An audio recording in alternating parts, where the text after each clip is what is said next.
ఎవరైతే ఈ ప్రేమ కలిగి ఉంటారో దాన్ని బైబిల్ ఏమంటుంది? పర్ఫెక్షన్. సో పర్ఫెక్షన్ ఈజ్ అంటే ఏంటి? అలాగని పూర్తిగా ప్రేమించేయాలా? దేవుడు అందరిని ప్రేమించాడు, కానీ ఎక్కువ ప్రేమించి ఎక్కువ దేవుని ప్రేమించింది ఎవరు? మీరు చూస్తే ఈ డిసైపుల్స్ లో ఒక ఆయన ఎప్పుడు ఆయన రొమ్ము మీద అనుకుంటాడు. ఎవరు? యోహాను. అనుకొనిస్తాడు ఆయన. అదేమన్నా నాటకమా, వేషధారణ కాదు.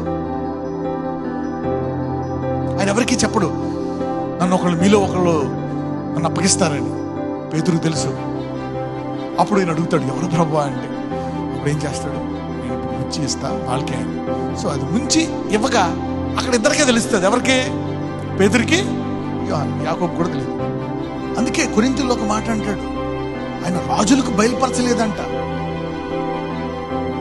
దేవుడు ఏం చేయబోతున్నాడో రాజులకు బయలుపరచలేదంట. లేకపోతే రోకరాజులు ఆయన చంపేవారు కాదు, ఆయన ప్రేమించే వారికి ఆయన బయలుపరిచాడంట. Somebody will develop with that intimacy.